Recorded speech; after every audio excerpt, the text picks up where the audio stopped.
Good morning, everybody. My name is Jack. Hi, Jack. I'm a grateful, active, enthusiastic member of the Al-Anon family groups, and I love my mother-in-law.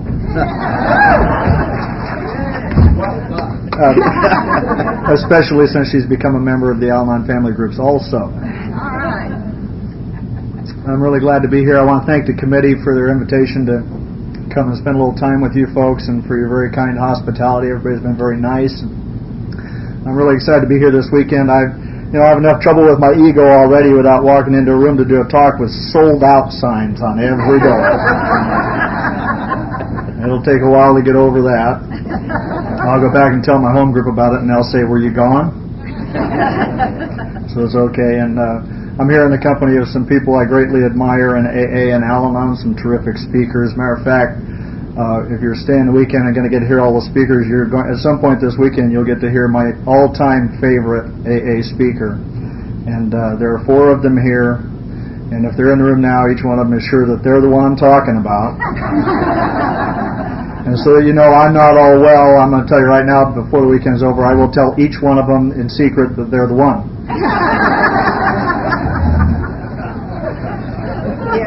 Some great folks. My wife is an Omaha native, and we took this opportunity to come in a couple days early. We flew into Omaha and spent a couple of days with her family and lounged around the pool and went and did some stuff and had a good time. And we're going to stay a few days after the conference and head over to a meeting that we're particularly fond of in Bellevue on Tuesday night. And we're driving across country from Omaha yesterday, and I'm admiring the scenery and this beautiful green pastures and foliage and everything that I pointed out to my wife. She explained to me how each one of those things was better back across the bridge on the Nebraska side. And that meant the cattle, the corn, the drivers, everything that we covered basically. And I thought we better get to the bottom of that, so we dissected it a little bit. I was just being a service there in the car. And what we found out is, after we talked about it a little bit, is back when she drank and drove, which she was the designated driver and a blackout drinker, so she didn't think that counted, was that when she traveled on the Iowa side, that the police cars over here are unmarked with little secret lights in the grill, and she kept getting popped because she couldn't see them coming. So we got to the basis. I got to be of service and help her get to the bottom of an institutional resentment. Those are the hardest ones to deal with. So that's what it was. It wasn't about you, very kind folks in Iowa. It was, unless any of you are unmarked police car drivers, and you can line up after the meeting for her to personally make amends to you all.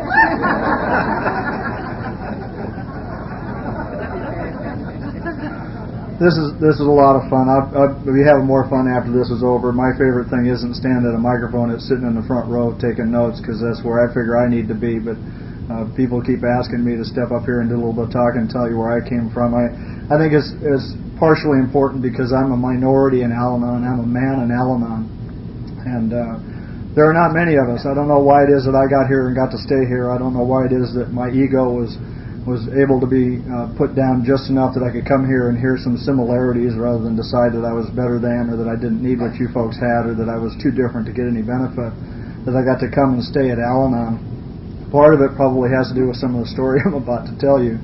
I'll tell you a little bit about where I came from and what happened and how I got here. First, I want to tell you that because of the grace of God and good sponsorship and the 12 steps that AA so graciously lent to the Al-Anon family groups, that it has been unnecessary for me to bring my drunken girlfriend home to meet the wife since February the 19th of 1990.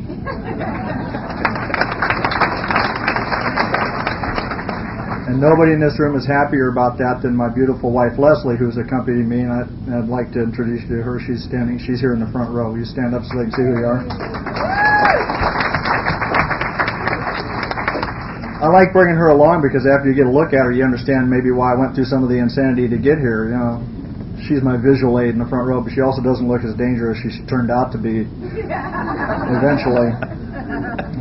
She was the alcoholic that got me here, and it wasn't her drinking, it was her sobriety that did it.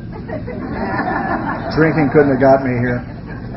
I grew up in a pretty wild and woolly family with a lot of adventures. We grew up in an area where gang fights and gunfights were just a customary pastime during the weekend, and that was just inside the family. And there's an adventure I'll share with you that's kind of a favorite story of mine about when I'd finally gotten old enough to move out of that house. Both of my folks, by the way, I did not grow up in an alcoholic home. I very much appreciated what Johnny had to say about the disease of alcoholism. He talked about the family disease of alcoholism when he was describing growing up in that alcoholic home last night. He did a terrific job of it.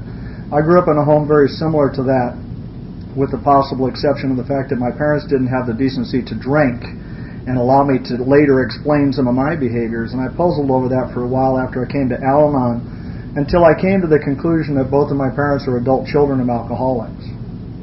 That I came to you folks just sick and crazy and insane with my hat on backwards and my hair on fire, for the very same reason that I grew up in a house that very much resembled what Johnny talked about last night, with all of the behaviors that go along with the disease of alcoholism and not the presence of the liquid alcohol.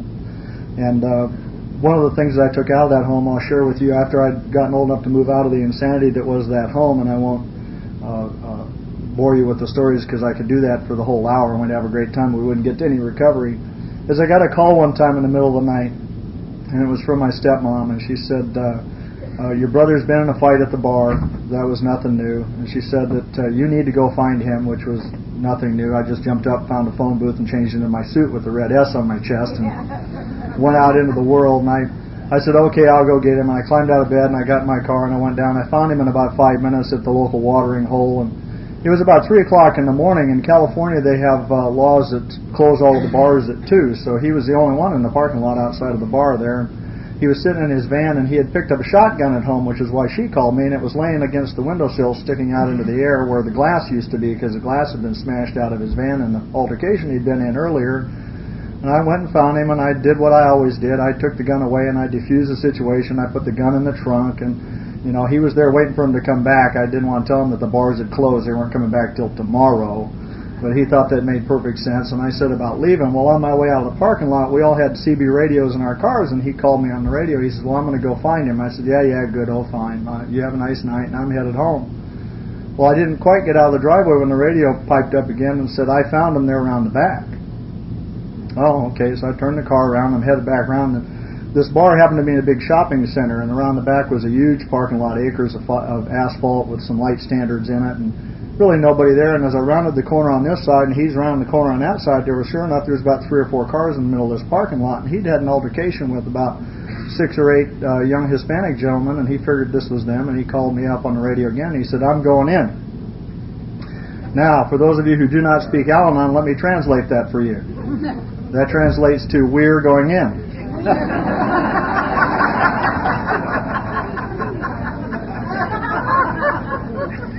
So he started in from his side, and I started in my side, and we've got all 8 of them surrounded. And now I've got to come up with a plan. You see, there's 8 of them over there, and he's been at the bar drinking all night, and I'm trying to figure out how I'm going to deal with my 7th. So the plan I came up with was I decided what I would do is I'd take the car in there at a pretty good rate of speed. I'd been racing cars and motorcycles since I'd been a little kid, and I'd get that car going sideways, and if I figured if I slid in there sideways where a bunch of them were standing, I might be able to go side to side with one of those cars and pin maybe 4 of them. And give me a chance to get out of the car, which was a critical moment in any gang fight, getting in or out of the car. Daddy taught me that. He also taught me to marry early and often. So I got in there and got a pretty good head of steam up, and I'm boring right down on these guys, and they're watching me. They haven't seen Brother coming from the other side yet, and I got to the point of getting this car turned sideways and sliding it on in there when just about the point of no return, when the radio pipes up just one more time, and it says, I don't think that's them. I gathered that car up, and I went by those guys, still traveling a pretty good clip. I thought it would be ill-advised to stop and discuss my behavior with them on the way through, and kept on going, which is a great and wild and woolly story. I told that story in the presence of my friend Dick over here a couple of years ago, and he looked at me like I had 3 heads, and after a moment he said, why didn't you just drink? I didn't drink because drinking didn't do for me what it did for eventually was to do for my brothers and for my current wife and a lot of other people in my life. I didn't like that feeling of being out of control. Drinking didn't work for me. I became the designated driver from the time I was a little kid, and the designated go-to guy to get him out of jail, get him out of gang fights and gunfights, and that's where I fit in my family and in my circle of friends, and that's what I did. That's a cute little story, except that I need to share with you that I wasn't a 17-year-old kid, still in high school doing something that was irresponsible. I wasn't a fellow who didn't have any responsibilities in his life. I'd gotten out of that bed as a 22-year-old young man after being 4 years in the Marine Corps, where I'd gotten out as a sergeant during the Vietnam era. And I got out of that bed with a wife and 2 little kids in that house for whom I was the sole form of support. And it never occurred to me that if I ran in there that one of those guys would probably duck, I'd have killed him. And that I'd have gone to jail and that family would have lost their only means of support. And my priorities are upside down. I've come out of that family where blood is thicker than water, and we got the story about Boys Town, oddly enough, about, carrying the boy, and he ain't heavy, he's my brother, and mixed in with, from my mom, he may be an axe murderer, but he's my son kind of mentality that, everything for the family and keep the family secret and stuff. And I don't know when my priorities got upside down, but it happened sometime growing up in that home with all that behavior. I went out into the world and behaved, and that was nothing new. We did lots of that stuff. I met my first wife at a gang fight. As luck would have it, I was at my dad's house after having been in a gang fight the week before. My mother had sent me up there to get a lecture about getting into fights. What she failed to put together was that in the previous gang fight I was being lectured about, not only was my dad there, but he had driven us to the gang fight along with my then mother's husband, and to be in the fight, and I was going to get a lecture, and about that time the doors swung open, and my brother and my 2 brothers were walking down the street with a couple of girls, and he'd gotten in a fight with them. His magic number was 8. There was 8 guys, and they'd gotten in a fight with 8 guys, and they were beating the crap out of him up the street, and the other brother came running in the middle of my lecture and said, "John's in a fight down the street, got to go get him." So me and my dad, our gang, both of us, that's the way it went down the street, and I pulled in and pinned all 8 of them. I've looked at the logic of that in recent years, and it doesn't make nearly as much sense to me now as it did then, that I should trap 8 guys and then we would have them. We got them right where we want them. We had a heck of a fight, and my future ex-wife-to-be stood across the street and watched us do a crowbar and bumperjack melee. I've always thought it was unfair that my brother started that fight and I had to marry her. Makes sense to you? It didn't make sense to me. I went off in the Marine Corps and had a couple of kids, and I'll share an incident with you and I'll move on about my mindset. And one of the biggest pieces of baggage I drug through the doors of Al-Anon has to do with my little girl. I had a little girl named Jessica. She was in 1978 at the age of 1 while I had come out of the Marine Corps, and right around the time I'd done that whole deal with the parking lot with my brother, there was an incident in which my little girl drowned in a little 1.5 foot deep kid pool in the backyard of our house in the care of a babysitter. And she lay in a coma for a year before her death, and we had brought her home to take care of her. And I'd like to tell you that I took care of that child, but I was not emotionally or even physically capable of taking care of that little girl who required constant care around the clock. She required physical therapy and care of her trach tubes, and she was fed through a tube in her stomach, and all of the things that went on with that. And somehow or another I'd learned this lesson as a kid, that your feelings are your enemy, that you can't ever let them out, and if they ever got out, my life would spin out of control. And I believed that with every fiber of my being, and I would regularly have panic attacks getting out of my bed. Between the time I could get out of that bed and get out of the house, I just couldn't. My heart sounded like a jet plane engine, and I couldn't stay there, and I had to go. What I'm describing to you is something that I've heard described from podiums in AA many times, and I have had the I don't know if it's the dubious privilege of witnessing. Is called a panic attack. I've seen it in my brothers. One of them in particular, when my father lay on his deathbed, and my brother walked in, presumably to see possibly my father for the last time, and he's one of those brothers of mine whose drinking has bothered me over the years. And I watched that panic attack set in at his feet and roll up his body until it got to about his neck, and he had to flee the room where he would probably never see my dad again. And he was absolutely powerless before the onslaught of the fear that overcame him. Today I understand that, and I understand that that's what was happening to me.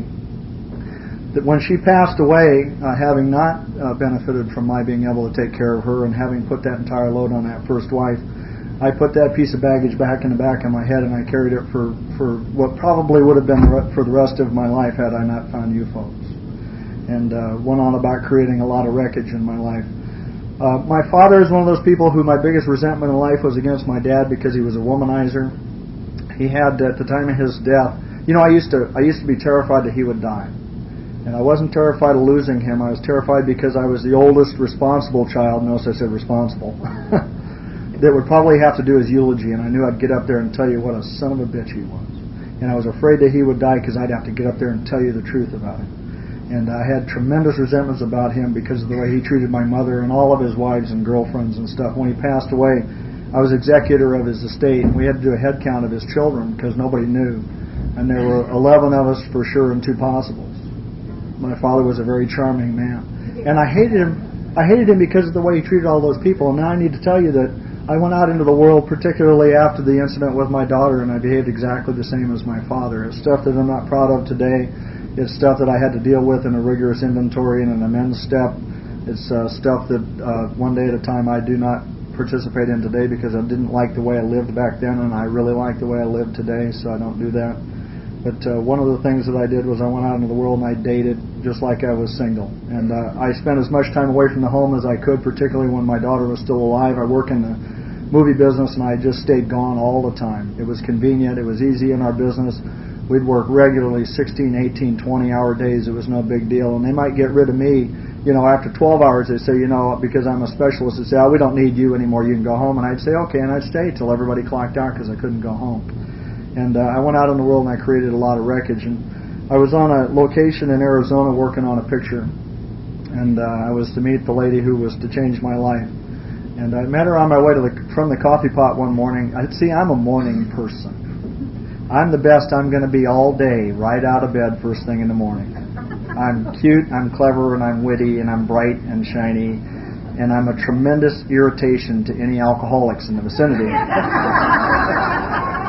They don't appreciate that near as much as you folks do, and I was my usual sunny self coming from the coffee pot, and my beautiful wife Leslie was coming the other way, and I said something cheery like, "Good morning," and she growled at me. I filed it away. A couple of days later, we were playing Frisbee. We were very busy in the movie business, lot of job responsibility, a lot of things to do. We were throwing this big old heavy Frisbee around, and my friend Clarence flung this Frisbee at me, and it went over my head. Clarence was 7 feet tall. He must have thought I was 7 feet tall because I missed it by about 2 feet, and I was heading for this van, and there was a van load of extras getting ready to work on this movie, getting out with big hair and tight jeans and looking pretty good. We like to keep them around for crew morale. And I hollered, "Look out," which is the only direction my wife has ever taken from me in 15 years that I've known her. She looked out, and that Frisbee hit her right between the eyes and knocked her out cold. I ran over there. Anybody see a theme in this? I ran over and picked her up, and I started apologizing for a Frisbee I didn't throw. And I apologized up and down, offered to get her the medic, get her an ice bag. I mean, it hit her right between the eyes and stuff, and I was irritating her. It was morning. I was just irritating her, and finally I said, "Is there anything I can do?" And she said, "You could buy me a drink sometime." Hello? Glad to be here. My friend Clarence hit her in the head with the Frisbee, and I had to marry her. Do you think that's fair? I was thinking about that yesterday. Anyway, I was dating on that location like I did a lot of locations, and I happened to be dating her best friend, which she found me particularly attractive because she knew I was married and I was dating her best friend, and she decided that we needed to meet, and she put the moves on me one night, and I was out with her girlfriend at a bar, and she took me on the dance floor and tried to seduce me. I said, "I'm with somebody." She says, "I know, I really like that." I like a girl who shows initiative. So I tracked down her unlisted phone number and I called her up. She thought that much work merited a date, and we went out. We saw each other a little bit, and I left location, went to another one, and she came to visit me, and then my wife came to visit, and she was flying in as the other one was flying out. Why make 2 trips to the airport? I asked you. So they crossed in the air there. My wife, Leslie, thought that was all very exciting. I was just making a mess of my life and a lot of other people's lives. Eventually, we finished that movie and went back to California, and Leslie, if she ever gets to tell you her story, she was a 6-month wonder. She would go someplace and just do great for 3 months, get fired for the last 3, and then move. And she was in a series of geographics from Omaha, Nebraska, headed west until she ran out of ground, which happened to be in Los Angeles where I lived, and she had just finished up 6 months in Page, Arizona when I'd met her and decided California would be good, and she moved on out there. She called me up, and we saw each other a couple of times. Our first real date in California, I went to go pick her up, and got lost. She'd given me directions while she was drunk. I couldn't find her.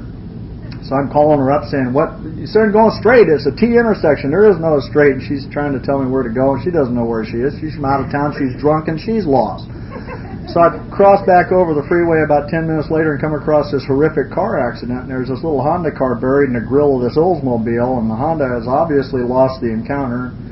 The person in it is this beautiful blonde lady, I'll explain that in a minute, who's not breathing. and there's police and ambulances and fire trucks, and they got hydraulic jaws out there peeling the car open to get her out. And I hear the officers saying, "We don't know who she is. She doesn't have any ID. She's got out-of-state plates on her little Honda car." That was the only part that was straight enough to read was the back license plate. And I said, "Well, I know who she is," and I gave them her name, and we all went off to the hospital. And in the hospital there, I was sitting with her while they're waiting, and that was my beautiful wife, Leslie, by the way. In the hospital there, I was sitting with her on the table waiting for them to come and treat her broken bones and her trauma. She had a crushed neck pipe and had suffered pretty bad trauma to her chest area from a hit in the steering wheel and stuff, and she quit breathing. And I ran out in the hallway and I called a nurse, and they come running in with the crash carts, and they jumped around on her for a couple of minutes and got her going again. And when she came out again, she rolled her head over towards me on the gurney and looked straight at me with these great big eyes, looked right at me, and she said, "Let me go." She said, "Let me go," which I dismissed because I know everything as delirium. You know, maybe they've given her some drugs, or maybe it's the wreck or whatever. She was completely delirious.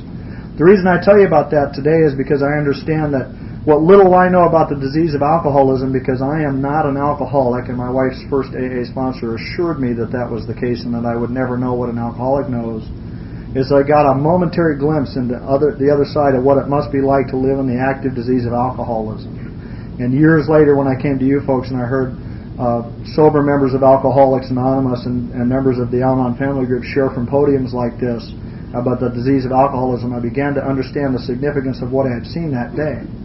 What I had seen was somebody whose life was so miserable behind the active disease that they would rather have died than paid the price for one more car wreck, for one more debacle, for having one more person. She knew the police were out there going to take her away after this was over. She'd been drunk, and she'd hit this woman on her own side of the street. She'd run through a red light to do it. And she would rather die than pay that price. The hospital determined she didn't have any insurance. It was a little hospital with a little emergency ward, and they just didn't have the financial resources to take in strays, unlike me. And they threw her out. They didn't treat any of her broken bones. They put a neck brace on her, loaded her in a chair, and took her out to my car. They loaded her in the car, and she can't talk, she can't hardly move, and the nurse says, "I hope you're never near a hospital because she's not doing real well." I said, "Thanks for sharing." So now we're in the car and we're debating where to take her. You see, I haven't yet found the place where she's living, which is some phantom uncle whose existence we debate to this day. I have not seen him. She has an imaginary friend here somewhere too. Is Connie in the room? I figure she made her up too. We have a running banter for 15 years about her friend Connie that I've yet to meet. And she can't find the uncle's house anymore either, so we don't know what to do with her. She whispers to me, "I guess you can take me to a hotel." I thought about that for 8 seconds. I know today that what I figured then was probably the right thing. I knew if I took her to a hotel, I'd have been checking the paper every day to see when they found this dead blonde in a hotel room because she'd expired, abandoned in a hotel room. And I said, "No, I got a better idea. I'll just take you home." Did y'all want to think about that a little while? Because you forget I got a wife at home and a family. And I did. I called on the phone. I told my first wife, "I have a friend's been in a wreck. I'm bringing her home." And if you came in late, this is an Al-Anon meeting, just so you don't. This is not a drunkalog. It's the other side of the drunkalog. And my first wife met us in the driveway, and we carried her in the door. And my wife has shared from many podiums in AA that I dropped her coming through the door into my house. With all of her injuries, I dropped her on the floor. And I might have been a little nervous. She describes that time. She lived with us for about 6 months. We laid her on the bed there and waited for her to die for about 3 days. I really didn't think she was going to make it. She pulled through, and we managed to get her to a doctor and get her some medical care and get some of her broken bones set, and get her some painkillers. She needed them painkillers. It turns out, we found out later, she needed them real bad because she couldn't drink during that time. Painkillers was all she had. She describes that 6 months or so that we all lived together as some of the happiest days of her life up until then. She had a new mommy and a new daddy. That'd be me. New brother, new sister, new dogs. Life was good. I made a wheelchair out of a kitchen chair and put wheels on it so I could fit her through the doorways, and we wheeled her around the house, and we showered together and went to the bathroom together. I'd hold her up and wash her, and I'd spin her around. My wife would wash the other side. We put her. It's very romantic. It didn't get deeply complicated until she got well enough to start getting around, and my first wife began setting her up on double dates. with us, and we'd go out to dinner, and I'd be sitting next to my wife, and my girlfriend with her day to be rubbing my leg under the table, and I became really confused. So when she said was starting to get some job interviews and she wanted to go off to Texas to take a job, I thought that was a great idea, and I sent her off to Texas, and I didn't think I'd ever see her again. And I finally set about doing something that I hadn't had the courage to do prior to that time. I initiated some divorce proceedings and separated from that wife. And Leslie and I kept in touch, and she was down there. Guess how long she was in Texas? Anybody guess? Very good.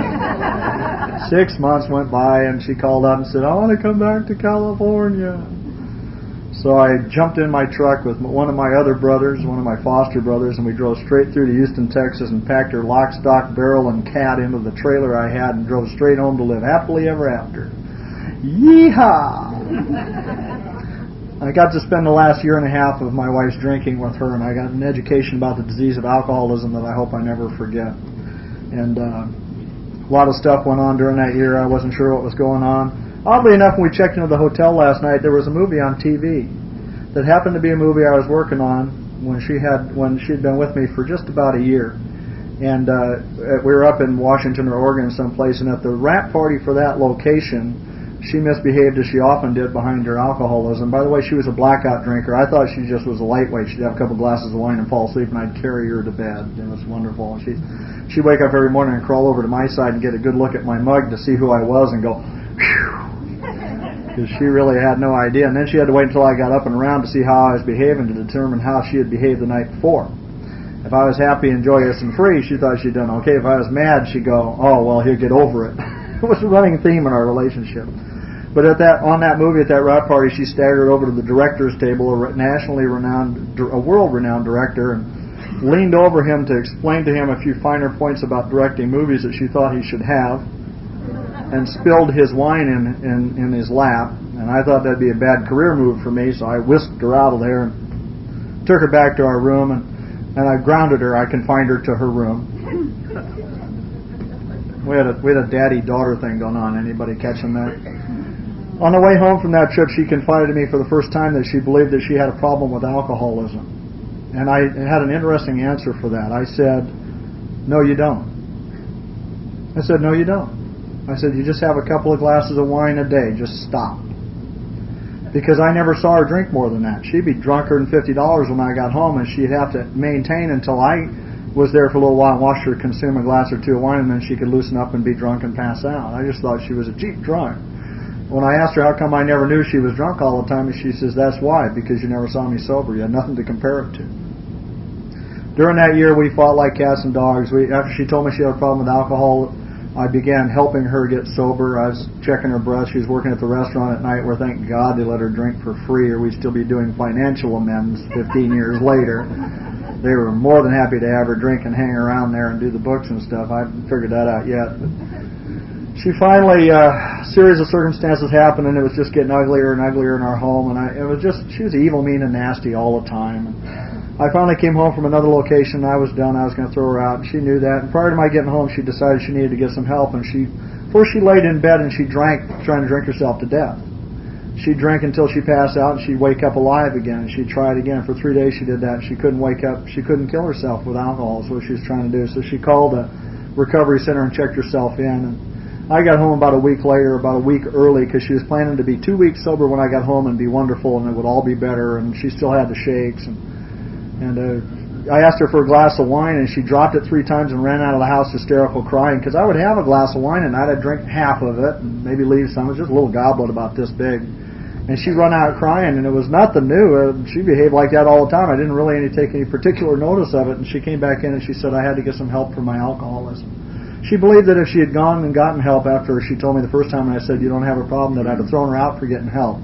I didn't say that, but that's what she heard, and I think she still believes that today. Maybe it was true, I don't know. So she's in this recovery place, and AA started. A couple things happened with AA. An AA H&I panel came in there with a little guy whose eyes glowed with that glowing sobriety thing, that light that you get that comes on back in your eyes after you get sober for a little while and you start carrying the message to other people. And she started to get a little bit of hope. And another panel came in, which was really to change both of our lives. It was 2 men and a woman. It was raining and nasty outside, and all 3 of those people, my wife pretty much to this day, will tell you that they didn't want to go on that panel that night. They didn't want to be there. They had better things to do, and they went anyway. And one of those women who didn't want to be there that night, who went because she was being of service in AA, gave my wife her card, was to become her first sponsor. A woman who I dearly loved. I call her AA's answer to Lizzie Borden. If you guys were all chatting amongst yourself before the meeting, when she walked through the back door back there, you'd all stop. She's very stoic, really sober woman would walk into the room very serious, and you would all stop and look, and she scared the hell out of everybody. She didn't scare me. I liked her right out of the box because she was mean to Leslie. She gave Leslie her card, and Leslie started calling her. She didn't have any other option. She'd call her up, and Pat would hang up on her and stuff. She'd get in a conversation, and Leslie would say, well, I know such and such, and Pat would hang up on her. She'd call her back and say, why'd you hang up? She said, you said you know. We got nothing else to talk about. She didn't know she could hang up on Pat. Pat told her, she says, for a year her check-in with Pat was every day she'd call Pat's machine. She'd get the machine and say, hi, this is Leslie, just checking in. Didn't have a drink today. Think it's going to be all right. If I just get rid of that son of a bitch, I'll call you tomorrow. She couldn't share that with me until I'd been in Al-Anon a little while. And their sponsor said, we don't make any major decisions in AA in our first year. You are extra sick. It's 3 years. Wouldn't let her leave. Leslie decided if Pat met me, I was out there, folks. You already heard some of it. That's just the tip of the iceberg. She thought if Pat met me, she'd give her permission to get rid of me, so she invited over for dinner. She's coming up on a year sober, and it's Saturday night at the fights. Everything's the same as when she drank, except now she never sleeps. I'm not getting a break from it any time. At least she had the decency to be passed out and slobbering on herself when she drank. She's sober. She's awake all the time. And we're not doing well. So Pat comes over for dinner. We have this nice dinner. She asked my opinion about a few things, which I was known to give freely. And they got all done and went in the kitchen, and they're doing the dishes and stuff. And she leaned over and she said, what do you think? Pat says, I don't like him either. But you made him your God. You live with him. And wouldn't let her leave. About a year later, she invited Pat over for dinner again after Leslie had been sober for a while, and I think I'd started going to Al-Anon. During dinner, Pat looked over at me and said, I don't think you should have to live like this. I believe you should throw her out. I loved Pat. Leslie quit inviting her to dinner. That woman saved the life of the woman who I've come to love with every fiber of my being, and who I admire as probably the finest member of Alcoholics Anonymous that I will ever know, based on the fact that, and I know a lot of people in AA, and I hear a lot of people talk about their recovery in AA and around AA, is that every night I go home with her and I watch her walk the walk that she talks from a podium, and take those 12-step calls from central office, and go out in the middle of the night and pick those girls up and do the things that she does that she talks about from a podium. I watch her live that every day, and someday I hope to grow up to be just like her. And that's not the person I described to you during her drinking. I didn't think I would ever learn anything from her, and I have the greatest admiration for Alcoholics Anonymous and for people who walk the line of sobriety in AA. I love to watch 12-step work in action. I'm not capable of helping an alcoholic, but I love watching other people do it. We'll be at a meeting and a newcomer will stick their hand up, and I watch my wife and her girlfriends go to work, and I stand in awe of that. I've always stood in awe of that until about 6 months ago. I was flying to Syracuse, New York to go to a conference, and I was just buckling into a plane I was about to take off in, and I saw Clancy coming out of the cockpit. I was really hoping it was a social call, not a 12-step call he was making up there. It's the first doubt I've ever had about watching 12-step work in AA. I shared that with him yesterday. So now her and Lizzie Borden are trying to 12-step me into Al-Anon. I'm not having any of it. I'm telling them it's her problem. I don't have a problem. Leave me alone. And Leslie tricked me. She said, the people in AA think that you're my imaginary friend. That hits a special nerve with me because we've talked about that. And you need to go to at least one meeting a week with me so that they know that you're for real. And I said, okay. So they'd say in every meeting, are there any alcoholics present? They'd all stick their hand up. I really wanted to ask, does anybody bring an alcoholic as the price of admission? I could go like that. She's right here. For about 6 months, I'm going to AA, and I'm beginning to hear the music of recovery from sober members of Alcoholics Anonymous. Nobody in that room seemed to know anything about Al-Anon. I began asking some questions discreetly, not to give any satisfaction to her and Lizzie Borden, about Al-Anon, and nobody really seemed to know, but there was terrific recovery in that room, and I learned an awful lot. Eventually, I was to find my way into a meeting. I called our central office in Los Angeles, and I asked them to send me a directory, and I snuck out to the mailbox to check it before anybody could get it every day so they wouldn't know. And I snuck out to my first Al-Anon meeting, which I went to a meeting. It was a newcomer meeting. It was in a hospital recovery unit. I've not been back since then. I wasn't particularly impressed with what I saw there.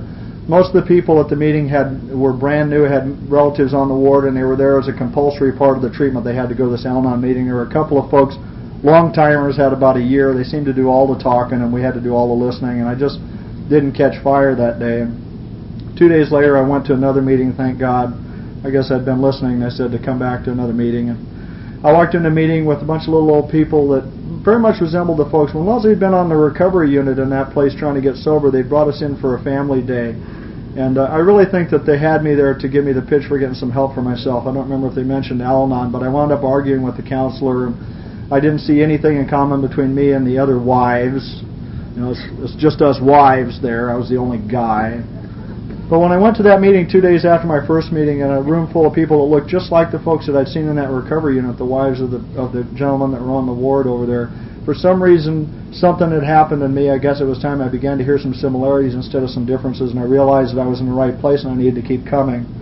That was a little over 11 years ago, and by the end of that first week, I was a regular attendee at least 4 Al-Anon meetings, and has vacillated since then between 4 and 5 meetings. Is something like, I don't know, well over 3,000 meetings I've been to in 11 years. And every week I had an obligation, and still have one, to attend a regular open AA meeting with my wife. We go as a couple.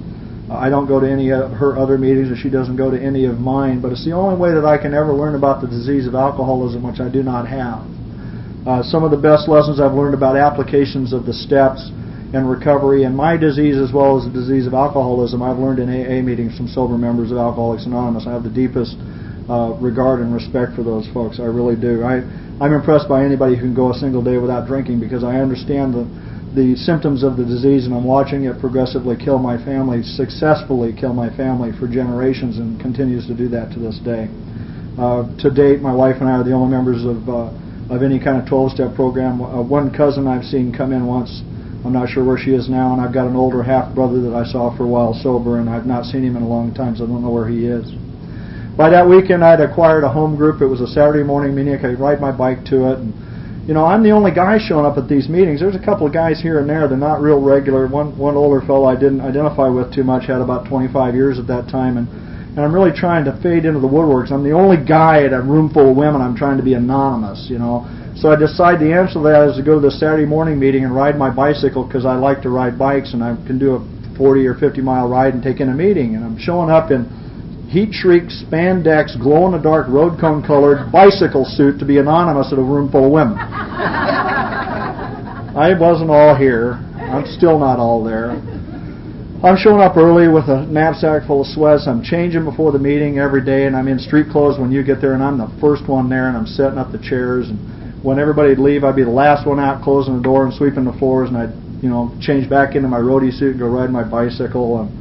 And today I'm still one of the first ones that goes to most of my meetings, and I still set up the chairs at most of those meetings. And I do it for a different reason today, is because I'm the only one that knows how to do it right. I'm guessing I'm not the only one in here that's the only one that knows how to do it right. I sponsored this sick bunch of guys who caught on to that early on, and now they beat me to the meetings and set the chairs up wrong to watch me fix them. They've gotten much better with my tutelage, and now they set them up absolutely perfectly, and they put one backwards for me to fix when I come there, and I'm okay. So I'm going to this meeting, and I'm looking around, and I'm not seeing. There was a guy there. I asked him to sponsor me for about 3 months. He didn't have much time. He had about 6 months in the program when I came in, and he'd never worked the steps. And you know, I'm not getting any answers. It's okay for an hour and a half in the meetings, but I'm still going home cutting people off on the freeway. Anybody ever drive to a meeting? I don't know if you do this in Iowa. I'm driving to a meeting, and somebody will be uncourteous to me on the freeway, and I will be uncourteous in return. And we'll both do this before we exchange the customary greetings out the window. And pretty soon we're cutting each other off and racing, and I've gone past my exit, making sure that they get my point, you know, or something like that. And then as I'm getting off to go to the meeting, they get off either in front or behind me. And now I'm watching them. And I follow them. And they go right by the meeting, because if they turn in, I'm going straight. For an hour and a half, I'm okay, but if that jackass turns into the meeting, I can't go there because I've just done all this stuff on the freeway and I'll be embarrassed. I'm coming to meetings and I'm just crazy as a hootie owl. So finally, I heard a lady talk about sponsorship, and she said some things that has just really held me in good stead, and I'll share them with you today. And it had to do with the fact that she had changed sponsors several times. I didn't know you could do that. I thought, I'm stuck with this guy who doesn't know anything, and I figured by that time I'm figuring out that he's there to meet girls. And I'd love to be there to meet girls. That's really kind of, when I came in the door, she's not minding at home in his room full of pretty women. I'm thinking, well, if things don't work out at home, I've already established my behavior. And she talked about changing sponsors, and she shared this, and I've shared this with a lot of people since then, and it's just wonderful. She said, as a sponsor, I've been fired as a sponsor. She said, when my ego is not involved, because my ego should not be involved, it's not my business who I sponsor, who or how many or how long they stay. And she said, when they fire me as a sponsor and move on, I take it as a compliment that they've grown enough with me as a sponsor, they recognize some area of their life that they need to move on and get some help in from somebody else, and I take that as a compliment. And to this day, I haven't stalked anybody who's ever fired me as a sponsor, and I haven't found it necessary. For the most part, they don't go out of my life. They still call me. I just don't have any authority over them anymore. And that night, I cornered a woman at the meeting who had what I wanted. She had a terrific recovery and a terrific spiritual basis to her recovery. I had none of that. You see, when my daughter died, the last vestiges of any God I thought might exist in the universe went in the ground with her, and I threw dirt on both of them. And I had, I had no intentions of coming to you and finding a God of my understanding. I just wanted to know how to make her behave. Give me the secret handshake and I'll be fine. And this lady agreed to be my sponsor. It created some controversy in my home because my wife is old school AA that says men sponsor men and women sponsor women, and she was very threatened by that.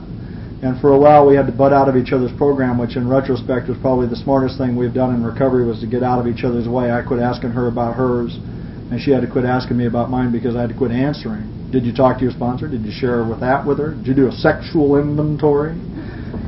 And she was later to make amends to both myself and that sponsor, because she said that lady sponsored me for 5 years.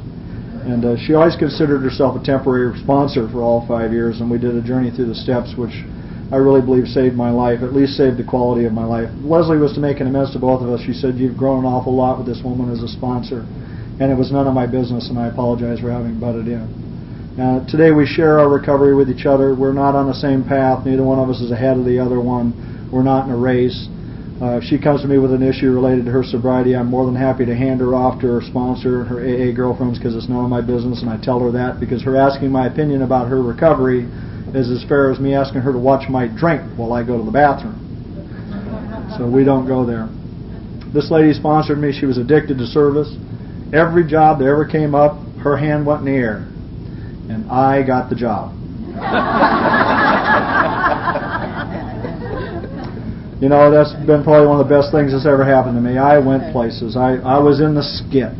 Now, I'm in a room full of women trying to fade into the woodwork. I'm finally gotten good enough that I can show up in my bicycle suit without my street clothes. And actually, the first time I did that, I showed up, I left the things at home. It occurred to me that was my meeting and that was my chair, and I, by God, earned it.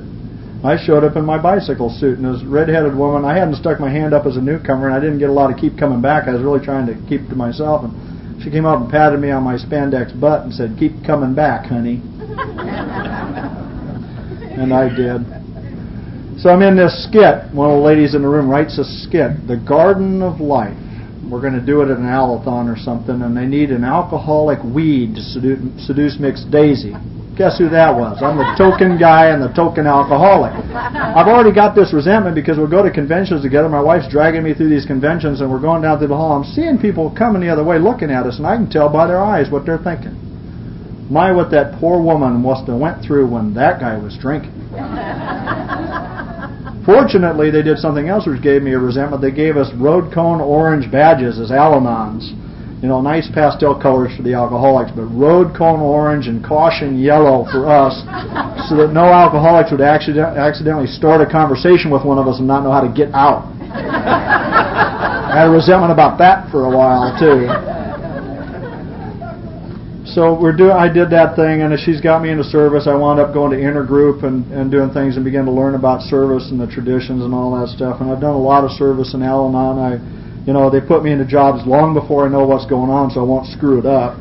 I was 5 years in Al-Anon. They elected me as the chairman of the Los Angeles area intergroup, and they're asking me questions I'm supposed to know the answers to. I don't know nothing. I started going to groups to study the traditions and the concepts to learn how to live in service, because I like make nice. You know, I'm fine during the meeting, but at the business meeting afterwards, when you argue very strongly both sides of opinion about how the chairs ought to be set up, I'm not comfortable. Where I come from, I get an adrenaline rush. I'm looking for a piece of furniture to hit the closest person to me so I can get out of there with my skin. I have a bad reaction to that. I went to an AA meeting with my wife to her home group when she was pretty new, and a guy went off on everybody in the group and told them all to go take a flying jump, and not in as nice a language as that, and threatened anybody told him to keep coming back, he was going to beat the hell out of him. And at the end of the meeting, somebody said, keep coming back. Now I'm having a reaction to this guy. The adrenaline's up. I've got a chair selected. I'm thinking maybe I can hit him in the throat and close his windpipe because he's between me and the door. I'm figuring my way out of there. And I'm looking around the room full of alcoholics, and nobody's having the reaction to him that I'm having. I'm the only one having an adrenaline rush, the only one plotting my escape. Afterwards, I said to my wife, is that guy new? She goes, nah, he's been around about 8 years, been doing that ever since he got here. I'm glad I'm in Al-Anon. We very seldom have, seizures, and we don't have to carry a wooden spoon at our meetings and stuff. I've seen that, but we don't do it too much at Al-Anon. Anyway, a lot of water has gone under the bridge since then. It's been my privilege to be of service in a lot more areas than the ones I've shared with you, and to stand at a podium or two, and a lot's happened in our life. And before my wife got sober and I got into Al-Anon, our world was getting smaller and smaller because all the people that we hung out with, we just began to peel off. Folks that I was too embarrassed to take my wife around because of her behavior, we just wouldn't go there anymore. And folks that didn't want to be around me because they didn't like me when I was around her, and frankly, looking back, I didn't like me when I was around her, peeled off from this side. And pretty soon we're down to just us and four walls. By the time she got sober, it was us and a dog or two. And what's happened in recovery in Al-Anon and AA is our world continues to get bigger. I've come here and there's people that I knew would be here, and it's been great to see them, and I've run into other folks that I didn't know were going to be here, and had breakfast with one of them this morning. Everywhere that I go, pretty much I run into people that I know because of service in Al-Anon, because of doing things with people in recovery who I just love going. We go on vacations, usually every year. We missed this year, but we'll probably go again next year.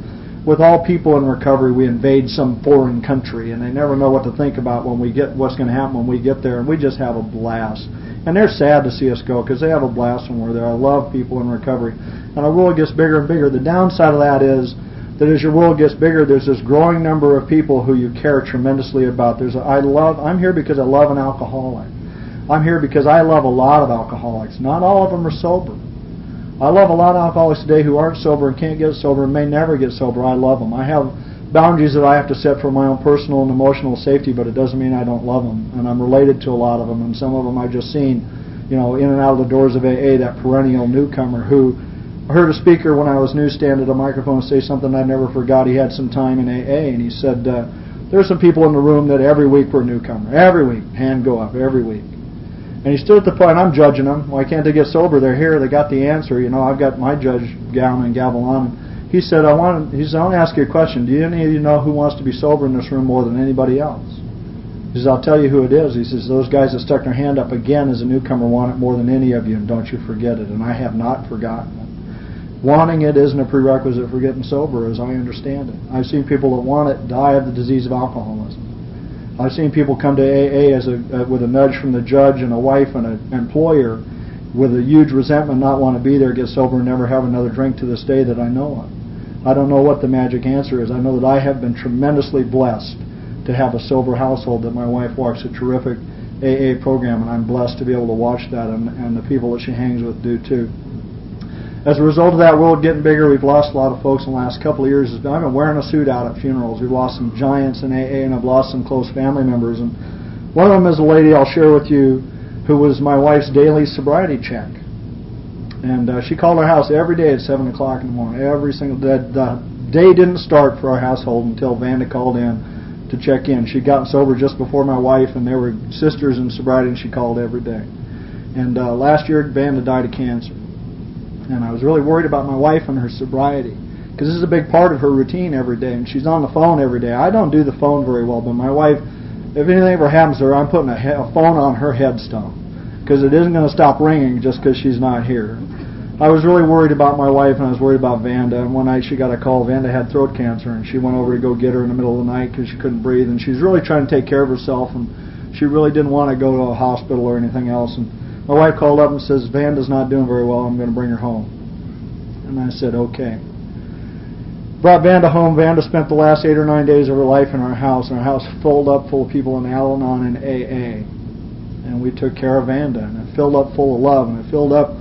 There was a young lady there who's my wife's cousin from Chillicothe, Missouri, who'd never been around anybody in recovery, who happened to be visiting, and she got to help us with Vanda, and she got to see people in recovery. And I started dragging her to Alateen meetings, and then I sent her to SCAC. God, Southern California Alateen Conference is a big conference for the Alateens in Southern Cal.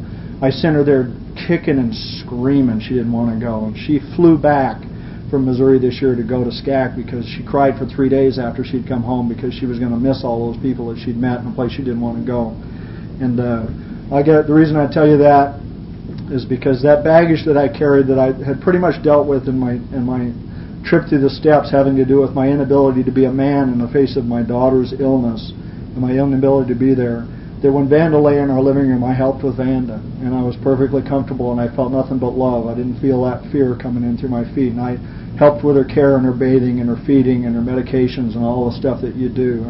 And I realized when she had passed that she'd given me a gift of helping me complete a 9th step. But I didn't think that was what it was about, and I did.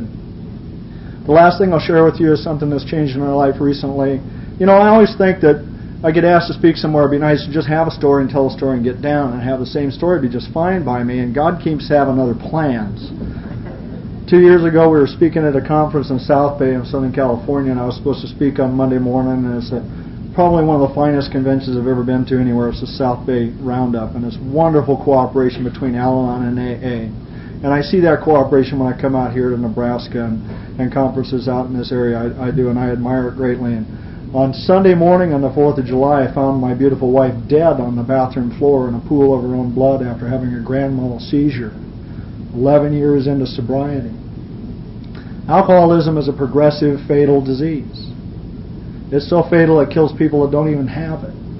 We lost a guy at one of my Al-Anon meetings who was calling me up. He hadn't asked me to sponsor him, but he was calling me. He stuck a gun in his mouth a week before Christmas, and he died of the disease of alcoholism because the phone weighed too much to pick up on the day that he needed help.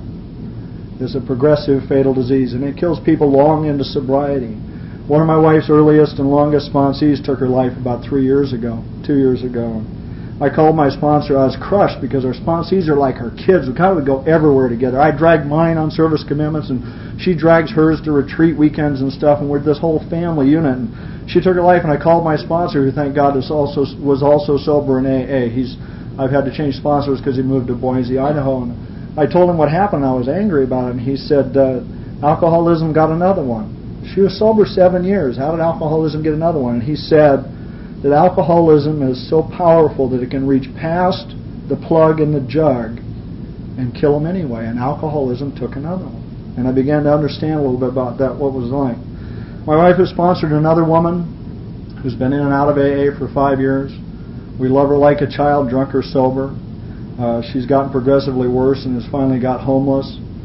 She is a 30-year-old woman with 4 little children and powerless before the onslaught of the disease of alcoholism. And my wife asked me if I'd take her to a recovery house, to a halfway house, and because she was flying out of town, she sent me on an AA 12-step call to take a drunk woman to a recovery house. I thought that would be a bad idea, so I asked her to send one of her sponsees with me. And we went over and banged on the door, and nobody answered. And we banged on it again, and we were just getting ready to, we're drawing straws. We're Batman and Robin in AA, her and I.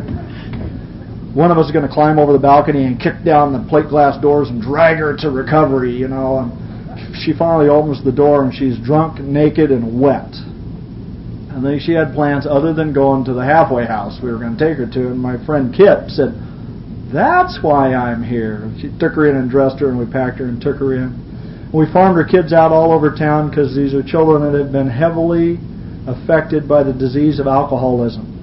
And hopefully their mom's going to this place to get sober. It turned out it wasn't her last drink, and we don't know if she's had it yet. And after about 2 weeks, we wound up with the 2 middle kids, and they've been with us for 4 months.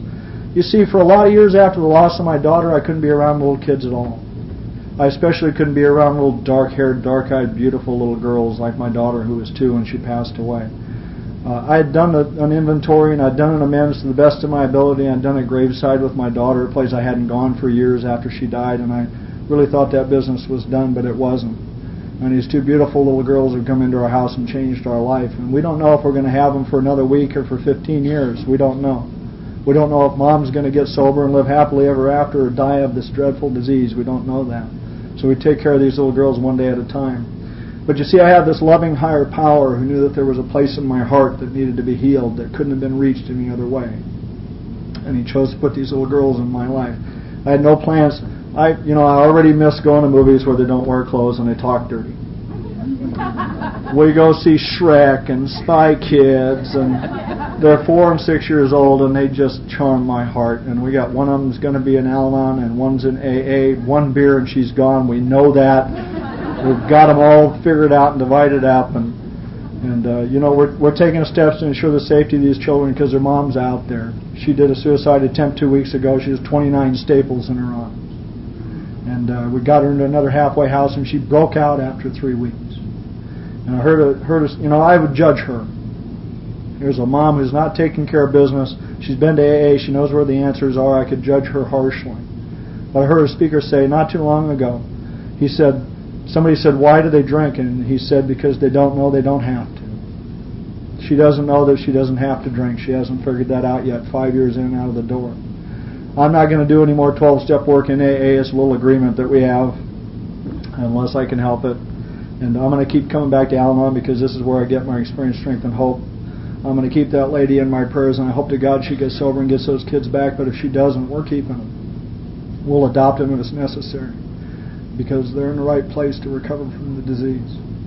So I've talked long enough. They told me I could go longer if I wanted to, but Johnny finished at an hour last night, and I want to grow up to be just like people like Johnny Harris. So I want to thank you for your kind hospitality. If you see me over the course of this weekend, I'm a hugger, not a shaker. I came to you shaking, but I hug now, and I'd be grateful to have any hugs you guys got to pass out. Thank you for letting me share.